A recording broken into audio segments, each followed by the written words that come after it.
Hello mga guys, dito na naman tayo sa labas. Naglalakad papuntang library. At ako'y inutusan na magbalik ng mga libro. Ang dami. Pag kasi kumukuha ng mga alaga ko sa kaamo ko, ang daming libro. Ito, bitbit ko ngayon. Alam nyo kung ilan lahat? 16 pieces. Binilang namin dalawa. Ganito palagi. Hindi naman, siguro, twice a month siguro. Pero minsan sila yung nagsasauli, ngayon ako naman. Kasi hindi ako nag-day off ngayon, Sabado. Walang pasok ng alaga ko. Hindi sila umuwi, ewan ko lang kung uuwi sila, kasabi ni Amo. Magme-message na lang daw siya. Kasi alas 10 na ngayon, wala na akong trabaho. Pinanda ko na nga yung pagkain ko doon na frozen, na atay. Na namarinate ko na, aadobohin ko lang. Tapos kita yun ng amo ko, alam niya yun, magluluto ako ng sarili kong pagkain. Kasi sabi niya, sasabihan niya daw ako kung babalik daw sila o hindi.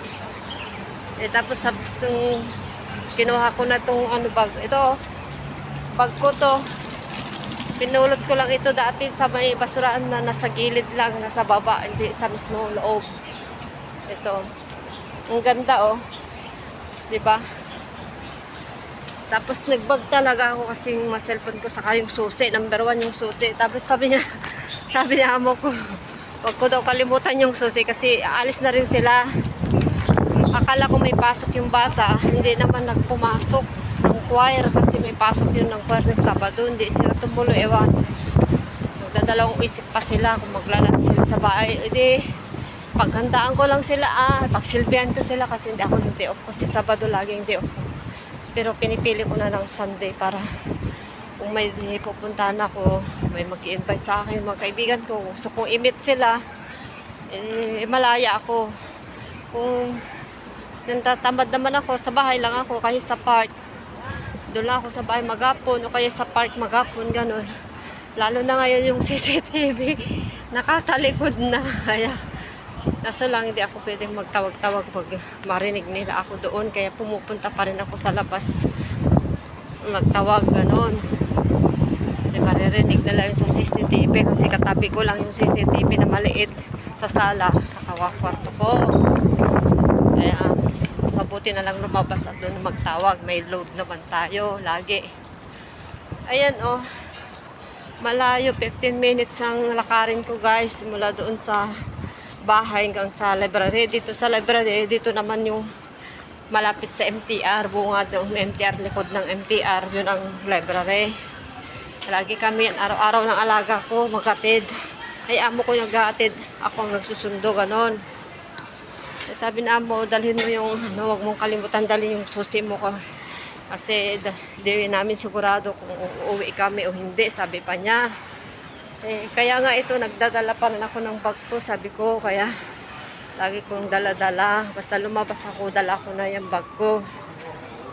Saka cellphone, kasi yung susi ko sa wallet ko na yon, lahat-lahat na yung card, octopus, ganon.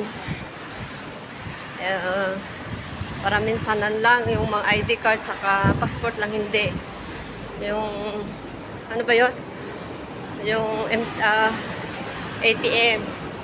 Wala lang laman yun kasi kinuha ko na nung bago magbagyo. Ayan. So, dito kami lagi dumadaan ng alaga ko. Ang layo-layo guys.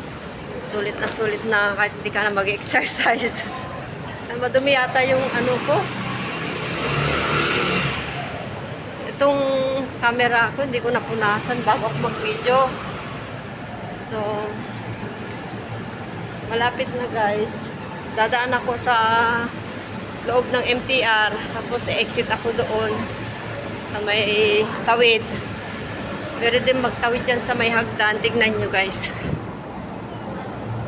Pwede rin magtawid dyan sa dyan Tawid na lang kaya tayo dyan para makita natin kung may mga paninda silang mga ukay-ukay. Kahit anong ukay. Pero wala, hindi tayo bibili.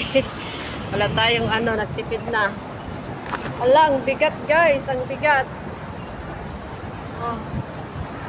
Choi Hong Station na kami. Ay, Choi Hong Station na ito, guys. So, patayin ko muna. Wala na. Kasi ang dami ko ng bitbit.